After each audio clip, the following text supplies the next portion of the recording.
ஒரு பெரிய ஹீரோ, அவர் எப்படி வெல்கம் பண்ணும், மாப்பிள்ளையா வராரு என்று எல்லாம் ஒரு பிளான் பண்ணி நிக்கிறாங்க. காலில் செருப்பு இல்லை, காவி வேட்டி கட்டி ருத்ராட்ச மாலையோட ஒரு சன்னியாசி மாதிரி தான் வந்து என்ன பொண்ணு பார்த்தாரு கேப்டன். பெரியவங்க சேர்ந்து போன்ல கனெக்ட் பண்றாங்க, கொண்டு வந்து ஃபர்ஸ்ட் கால். நீங்க பேசுனீங்க, அவர் பேசுனாங்க. நான் பேசலையே, பையும் கை கால்லாம் நடுங்குது எனக்கு தான்.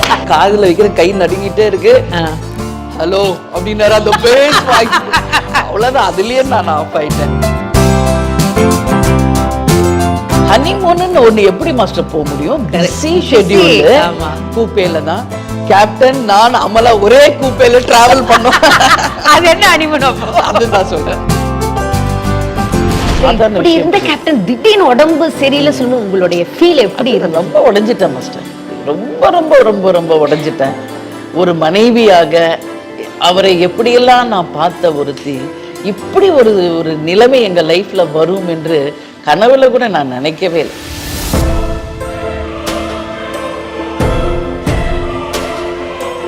தனக்கு தலைவலி வந்த கூட அது தலைவலின்னு சொல்ல தெரியாது மாஸ்டர். ஒரு நாள் ஃபீவர் வந்திருக்கு மேரேஜ் ஆன புதுசுல, அது ஃபீவர்னு அவருக்கு சொல்ல தெரியும்.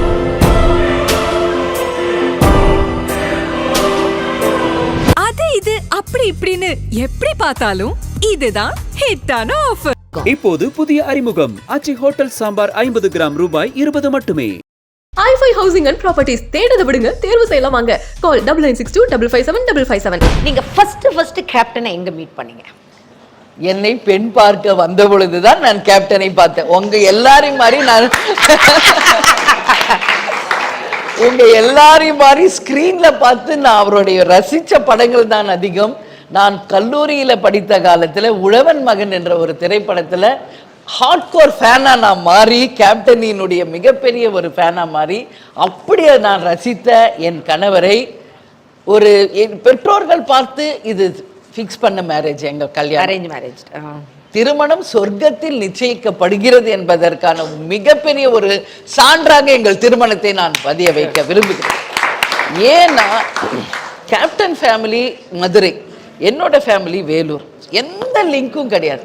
உங்களுக்கு தெரியும், கேப்டன் ஒவ்வொரு கார்த்திகை மாதமும் சபரிமலைக்கு மாலை போடுவார். விரதம் இருந்து 48 நாள் அந்த காவி வேட்டி ருத்ராட்ச மாலை போட்டு சபரிமலைக்கு போவார். அப்போ டிசம்பர் மாதம் தான் என்னை வந்து பொண்ணு பார்க்க வராரு, பெற்றோர்கள் சம்மதத்தோட. முறைப்படி நடந்த திருமணம். அப்போ முதலாக காலில் செருப்பு இல்லை, காவி வேட்டி கட்டி ருத்ராட்ச மாலையோட ஒரு சன்னியாசி மாதிரி தான் வந்து என்ன பொண்ணு பார்த்தாரு கேப்டன். Beautiful love. நிச்சயமாக சூப்பர். அப்ப எல்லாருமே ஒரு பெரிய ஹீரோ, அவர் எப்படி வெல்கம் பண்ணும், மாப்பிள்ளையா வராரு என்று எல்லாம் ஒரு பிளான் பண்ணி நிக்கிறாங்க. சாதாரணமா காலில் செருப்பு இல்லாம காவி வேட்டி கட்டி சாதாரண எளிமையாக அவர் நடந்து வந்ததை பார்த்த உடனே எங்க அம்மா, எனக்கு அவர் ஒரு ஹீரோவாவோ ஒரு மாப்பிள்ளையாவோ என் பொண்ணை பார்க்க வந்திருக்காருலாம் தோணலை. என் கூட பிறந்த என் சகோதரன் நடந்து வருவது போலதான் நான் ஃபீல் பண்றேன். நான் பொண்ணு கொடுத்தா இவருக்கு தான் பொண்ணு கொடுப்பேன்னு என்னைய விட தீர்மானமாக முடிவெடுத்தவர் என்னுடைய தாயும் தந்தையும். பல்வேறு விதமான விமர்சனங்கள் பத்திரிக்கை கொடுக்க போனா எல்லா வீட்லயும், எப்படி ஒரு நடிகருக்கு நீங்க பொண்ணு கொடுக்குறீங்க, எப்படி கொடுக்குறீங்க, என்ன நம்பிக்கையில கொடுக்குறீங்க, இப்படி பல்வேறு விதமான கேள்விகள் கேட்ட அத்தனை பேர் மத்தியிலும் என் தாயும் தகப்பனும் சொன்னது, கேப்டன் மீது எங்களுக்கு நம்பிக்கை உண்டு. அவரை மாதிரி ஒரு நல்ல மனிதர் என் மாப்பிள்ளையாகவும் என் மகளுக்கு கணவராக வர நாங்க பாக்கியம் செஞ்சிருக்கோம்.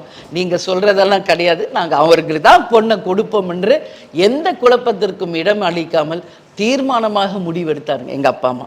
அந்த மாதிரி கேப்டனை வந்து நான் வந்து பொன் பார்க்க வந்தப்பதான் என்னை வந்து பார்த்து முதல் அனுபவம். கேப்டன் இல்ல பேசல, என்ன எல்லாம் இருக்கும் போது நம்ம அப்படியெல்லாம் பேசிட முடியாது டக்குன்னு. எல்லாம் சினிமால பாக்குற மாதிரியே தான். காஃபி கொண்டு போய் கொடுன்னு தான் சொன்னாங்க.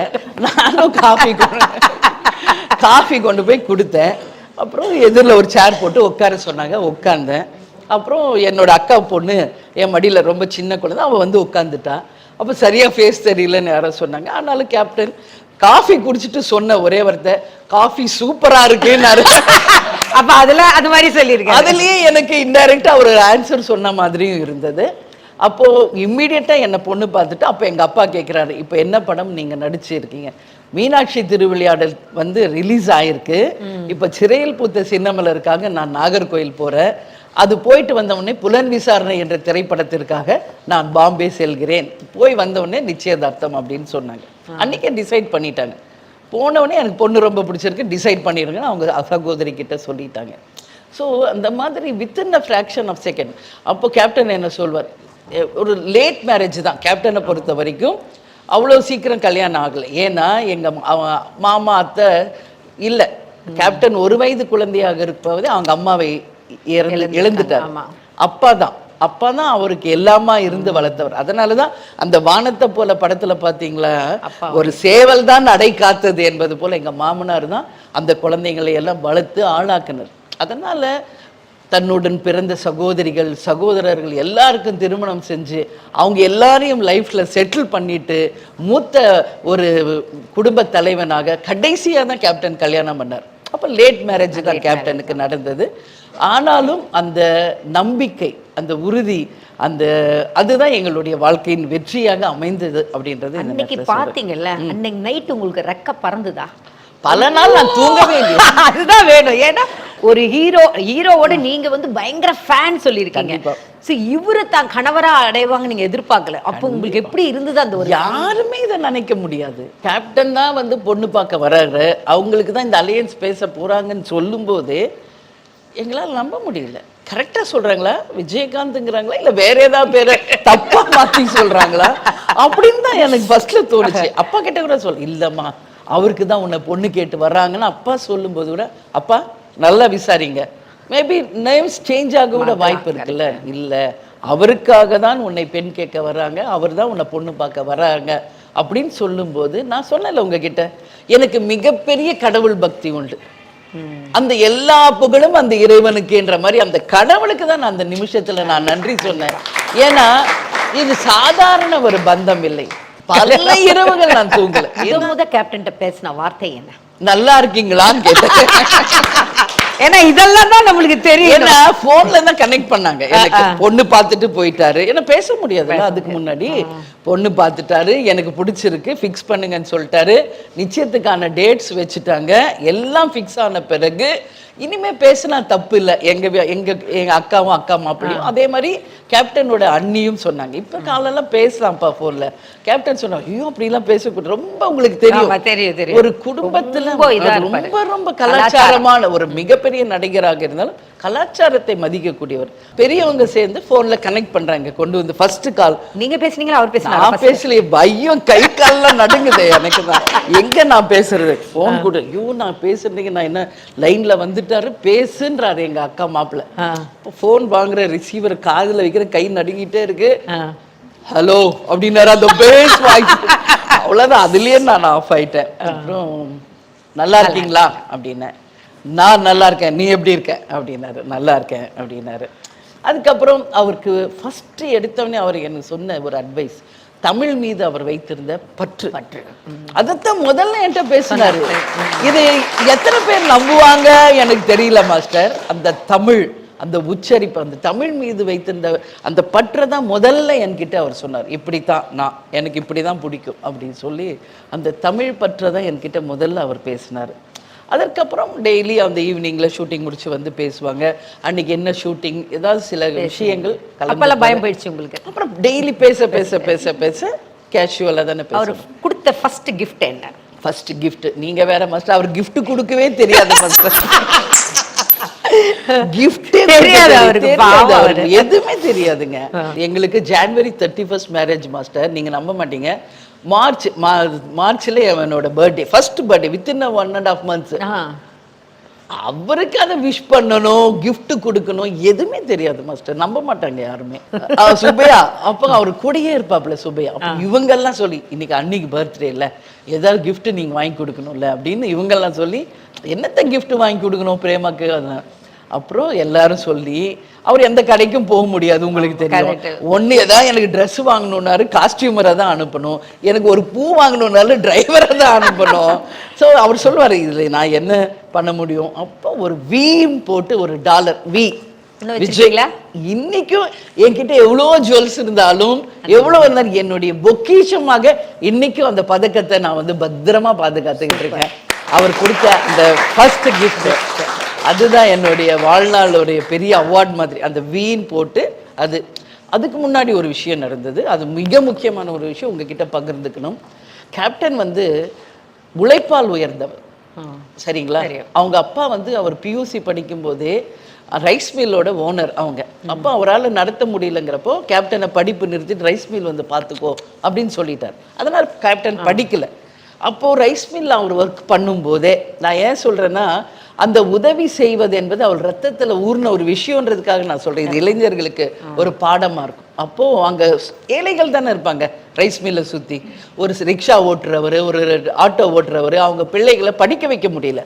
எங்கள் மாமா ஒரு செயினை அவருக்கு தன் மகனுக்கு ஆசையாக ஒரு பர்த்டேக்கு போட்டிருந்தார். அப்படி இருக்கிறப்போ ஒரு ரிக்ஷா தொழிலாளி தன்னுடைய பிள்ளையை படிக்க வைக்க முடியல என்கின்ற ஒரு சுச்சுவேஷன் வந்த பொழுது கேப்டன்கிட்ட கேட்குறப்போ அந்த செயினை கழட்டி கொடுத்து அடமானம் வச்சுக்கோ, அந்த காசை கொண்டு போய் ஃபீஸ் கட்டி பிள்ளைய படிக்க வைன்னு சொல்லிட்டார். அப்பவே நான் சொல்றது அவர் வந்து 16-17 வயசு இருக்கும் கேப்டன். அது வந்து காமிச்சிக்கல, ஏன்னா மாமா திட்டுவாருன்னு பயம். அப்போ வீட்டுக்கு போறாரு, மாமா கண்டுபிடிச்சிட்டாரு, எங்க உன் செயின்னு கேட்கிறாரு. எல்லாம் அங்கே வச்சுட்டேன் இங்கே வச்சுட்டேன் மறந்துட்டேன் ஏதோ சொல்லியிருக்கா. அவர் கண்டுபிடிச்சிட்டாரு, இவன் ஏதோ பண்ணியிருக்கான். போட்டு நல்லா அடின்னு அடிச்சுட்டாரான் மாமா. எங்க உண்மையை சொல்லு. அப்போ சொல்லிட்டாரு, இல்லைப்பா ரிக்ஷா தொழிலாளி தன்னுடைய பையனுக்கு ஃபீஸ் கட்ட முடியலன்னா என்னால் முடியல, எடுத்து கொடுத்து ஃபீஸ் கட்டுன்னு கொடுத்துட்டேன், நீ சம்பாதிச்ச காசை நீ எப்படி கொடுக்கலாம் அப்படின்னு மாமா அடிக்கவும் அன்னைக்கு ஒரு உறுதியை கேப்டன் எடுத்துக்கிட்டார். ஒவ்வொரு இளைஞரும் நீங்கள் கற்றுக்கணும் அதை. நான் என்னைக்கு உழைத்து சம்பாதிக்கிறேனோ அந்த காசுல வாங்குற செயினை தான் இனி என் கழுத்தில் போடுவேன். அது வரைக்கும் பெற்றோர்களோ யார் கொடுக்குற எந்த செயினும் நான் கழுத்தில் போட மாட்டேன்னு உறுதியாக இருந்து அவர் சொந்த காலில் நின்று சம்பாதிச்சு நடிகரான பிறகு வாங்கின முதல் சம்பளத்தில் வாங்கின ஒரு செயின், அதில் 786ன்னு ஒரு மோதிரம். அவருடைய அன்பு நண்பர் மிஸ்டர் இப்ராஹிம் ராவுத்தர் அண்ணன் எல்லாருக்கும் தெரியும், அவர் இஸ்லாமியர். அவருடைய அன்புக்கு பாசமாக அந்த 786 என்ற அந்த மோதிரமும் தன்னுடைய முதல் சம்பளத்தில் வாங்கின செயினையும் எப்பொழுதுமே கேப்டன் போட்டிருப்பார். நீங்க எல்லா படத்துலையும் அதை பார்த்துருக்கலாம். அந்த செயினை நான் மேரேஜ் பண்ணி வீட்டுக்குள்ள வந்த உடனே அந்த செயினை முதல் கிஃப்டா என் கழுத்துல கேப்டன் போட்டார். அப்போ என்னுடைய முதல் உழைப்பில் வந்த இந்த செயின் என் மனைவிக்கானதுன்னு சொல்லி அவர் போட்டார். இன்னைக்கும் அப்படி ஒரு பொக்கிஷம் மாதிரி அதை வந்து அந்த செயினையும் அந்த 786 என்ற அந்த மோதிரத்தையும் எனக்கு திருமணத்திற்கு பிறகு கொடுத்த அந்த $V இன்னும் பாதுகாப்பாக பொக்கிஷமாக வச்சுருக்கேன். அதோடு கூட ஜானகி அம்மா எங்கள் திருமணத்துக்கு வந்து அவங்க கொடுத்த அந்த அன்பளிப்பு எம்ஜிஆர் என்று போட்ட அந்த மோதிரம் கேப்டனுக்கும், ஜானகி எம்ஜிஆர் என்று போட்ட அந்த மோதிரம் எனக்கு திருமண பரிசாக கொடுத்தாங்க. அதுவும் இன்றளவும் நாங்கள் ஒரு பொக்கிஷம் மாதிரி நாங்கள் கேப்டனும் நானும் அதை வச்சுருக்கோம். ஹனிமூன்னு ஒன்று எப்படி மாஸ்டர் போக முடியும்? Busy schedule. திருமணம் முடிந்தவொடனே முதல் ஷூட்டிங் அவுட்டோரில் ஊட்டியில் நடக்குது. புது பாடகர் அவருக்கு ஜோடி அமலா. அவங்க அப்போ சொல்கிறாங்க ஹனிமூன் கூட போல, அட்லீஸ்ட் ஊட்டிக்காவது கூப்பிட்டு போங்கன்னு அனுப்புனாங்க. அப்போ அதுதான் எங்கள் ஹனிமூன் மாஸ்டர். ஷூட்டிங்காக கேப்டன் கூட ஊட்டிக்கு போனது தான் எங்களுடைய ஹனிமூன். அதுவும் உங்களுக்கு தெரியும், கூப்பே புக் பண்ணுவாங்க. அப்போல்லாம் ஃப்ளைட்ஸ் கிடையாது அதிகமாக, ட்ரெயினில் கூப்பேல தான் கேப்டன் நான் அமலா ஒரே கூப்பேல டிராவல் பண்ணோம். அது என்ன ஹனிமூன்? அதுதான் சொல்றேன். அதுதான் அதே மாதிரி ஹனிமூன்னு ஒண்ணு, கிஃப்ட்னு ஒண்ணு, ஒரு வாழ்த்துறதுன்னு ஒண்ணு எதுவுமே அவருக்கு தெரியாது. ஆனா பிளைண்டா ஒரு நம்பிக்கை, ஒரு பாசம் வச்சிருப்பார். அதே தான் நானும் அவர் மேல ஒரு பிளைண்டான ஒரு நம்பிக்கை, பாசம், அபரீதமான ஒரு பாசத்தை அவர் மேல நான் வச்சிருக்கிறது தான். அவர் வந்து எங்கிட்ட ஒரு வாட்டி நாங்க ஷூட்டிங்லாம் முடிச்சு ஈவினிங்ல வந்து காரிடார்ல உட்காந்துருந்தோம் உடுமல்பேட்டையில. அப்போ ஏதோ பேச்சு வரும்போதும் திடீர்னு பயங்கரம் உங்கள் மேலே பாசம் வந்துட்டு அவர் என்ன சொன்னார், எனக்கு ஒரு கவலை இருந்துகிட்டே இருக்குது மாஸ்டர் அப்படின்னு. என்ன சார் அப்படின்னு. நான் படிக்கவே இல்லை, ஆனால் என் மனைவி ரொம்ப படித்தவ, எனக்கு அது ஒரு ஃபீலிங் இருக்கும். என்ன சார் அது, மனைவி படிச்சிருக்கா, அது தமிழ் ரொம்ப நல்லா இது பண்ணுவீங்க. ஸோ நீங்கள் என்னைக்காவது ஃபீல் பண்ணியிருக்கீங்களா தன்னோட கணவர் படிக்கலை, அந்த ஃபீல் பண்ணியிருக்கீங்க? சொன்னேனே, எதுவுமே இல்லையே. ஒரு காவல்துறை ஏன்னா அதிகாரி. அவரு feel இல்ல, பண்ணிருக்காரு நான் feel எங்ககிட்ட. பண்ணவே இல்லையா? அவர்தான் எல்லா பரிணாமத்தையும் தன்னுடைய நடிப்பிலையும் தன்னுடைய பேச்சாற்றலையும் தன்னுடைய கவிதையிலையும் தன்னுடைய வசனங்களிலும் நிரூபிச்சிருக்காரு மாஸ்டர். இன்னைக்கு ஒரு ஐஏஎஸ் ஆஃபீஸரை நான் கல்யாணம் பண்ணியிருந்தா இவ்வளோ பெருமைக்குரியவளா நான் இருந்திருக்க மாட்டேன். நான் ஒரு ஐபிஎஸ் படித்ததால் எனக்கு அவ்வளோ பெருமை இருக்காது. ஒரு ஐஏஎஸ்ஸா தமிழ்ச்செல்வன் படத்தில் அவரை பார்க்குறேன், ஒரு காவல்துறை அதிகாரியா எத்தனையோ படங்களில் பார்க்குறேன், ஒரு இந்தியாவினுடைய தேசப்பற்று மிக்க தலைவராக எவ்வளோ படத்தில் பார்க்குறேன். அதனால் அந்த மாதிரி ஒரு குறை எனக்குள்ள இந்த நிமிடம் வரைக்கும் இருந்ததே இல்லை. அது சொல்லுவாரு, எதுவுமே இது பண்ற என்ன கேட்கவே மாட்டாங்க, எப்பயுமே கேட்க மாட்டாங்க. நான் அது பண்றேன் அப்படின்னா அப்படியா, அவ்வளவுதான், ஒரே ஆன்சர் சொல்லுவாங்க. அது மாதிரி கேப்டன்ட்ட எனக்கு ரொம்ப பிடிச்ச விஷயம், எவ்வளோ ஷூட்டிங் முடிச்சு வந்தாலும் அத்தனை அங்க ரசிகர்கள் வந்து பஸ்ஸா வந்து நிற்பாங்க. வந்து நாங்க ஷூட்டிங் முடிச்சு ரூம்ல அப்படி டயர்டாகி வெளியே வந்து பார்த்தா கூட்டம் அப்படி நிற்கும். ஒவ்வொரு பர்சனுக்கா நின்று போட்டோ எடுப்பார். அது வேற யாரால் இப்பெல்லாம் வந்து எடுக்கணும் அப்புறம் எடுத்துக்கலாம் அப்படின்னு சொல்றதுல கேப்டன் வந்து அது வெடிய கொடுப்பார். நானே சொல்லுவேன், சார் நீங்க டயர்டாக மாட்டீங்க, நம்மளை நம்பி அவங்க ஊர்ல இருந்து வந்திருக்காங்க அந்த மக்கள்கள். ஸோ அந்த மக்களுக்கு தான் நம்ம இம்பார்ட்டன்ஸ் கொடுக்கணும். அது வந்து நான் வாழ்க்கையில மறக்கவே மாட்டேன். அவர் வைத்த அந்த அன்பும் பாசமும் தான் இன்னைக்கு கடைக்கோடியில் இருக்கிற ஒரு சின்ன கிராமத்துல அவர் ஒரு தொண்டனா மாறி இருக்காங்க. இது வந்து சாதாரண இப்படி விஷயம். இருந்த கேப்டன் திடீர்னு உடம்பு சரியில்லை சொல்லுவோம், உங்களுடைய ஃபீல் எப்படி இருந்தது? ரொம்ப உடைஞ்சிட்டேன் மாஸ்டர், ரொம்ப ரொம்ப ரொம்ப ரொம்ப உடைஞ்சிட்டேன். ஒரு மனைவியாக அவரை எப்படியெல்லாம் நான் பார்த்த ஒருத்தி, இப்படி ஒரு நிலைமை எங்கள் லைஃப்பில் வரும் என்று கனவுல கூட நான் நினைக்கவே இல்லை. என்னால் முடிந்த அளவு அவருக்கு வந்து ஹெல்த்தில் இஷ்யூஸ் வருகிறது என்பதை நான் தெரிந்து கொண்ட உடனேயே எல்லா நாடுகளுக்கும், உங்களுக்கு எல்லாருக்கும் தெரியும், அமெரிக்கா, லண்டன், சிங்கப்பூர், துபாய், எல்லா நாடுகளுக்கு அழைத்து சென்று எல்லா விதமான சிகிச்சைகளும் கொடுத்தோம், இங்கேயும் கொடுத்தோம். எல்லாமே உங்களுக்கு தெரியும். ஏன் இதை நான் சொல்கிறேன்னா மாஸ்டர், உங்களுக்கு தெரியும், தனக்கு தலைவலி வந்தால் கூட அது தலைவலின்னு சொல்ல தெரியாது மாஸ்டர். இதோ ஒரு மாதிரி இருக்கும் பாருங்க. ஒரு நாள் ஃபீவர் வந்திருக்கு மேரேஜ் ஆன புதுசில், அது ஃபீவர்னு அவருக்கு சொல்ல தெரியல அவருக்கு. ஏதோ ஒரு மாதிரி டயர்டாக தான் இருக்குன்னு தான் சொல்கிறாரு. தொட்டு பார்த்தா ஃபீவருங்க. என்ன ஃபீவர் இருக்குங்கன்னு, ஓ இதுதான் ஃபீவரா? எதுவுமே மைண்ட் பண்ண மாட்டேன். உழைப்பு உழைப்பு உழைப்பு, பாசம், அன்பு, இது தவிர அவருக்கு எதுவுமே தெரியாது மாஸ்டர்.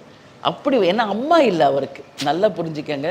தாய் பாசம் இல்லாமல் அவர் வளர்ந்தது, அந்த தாய் என்ற ஒரு தனக்குன்னு ஒரு தாய் இல்லாத அந்த அன்பை மிஸ் பண்ணதுனால என்னை மனைவிக்கு அப்பாற்பட்டு ஒரு தாய் மாதிரி தான் என் கணவர் என்கிட்ட பழகினாரு. இன்றளவும் நீங்களாம் யங்ஸ்டர்ஸ் கற்றுக்காங்க, தப்பு ஒன்றும் இல்லை. என் கையால் தான் கேப்டனுக்கு பல நாள் நான் ஊட்டி விட்டுருக்கேன். ஏன்னா அது அவர் விரும்புவார். இப்போ இல்லை, நான் சொல்றது அவர் பீக்கில் இருந்தப்போ, ஆக்டிவாக இருந்தப்போ 2 மணிக்கு ஷூட்டிங் முடிச்சு வருவார்.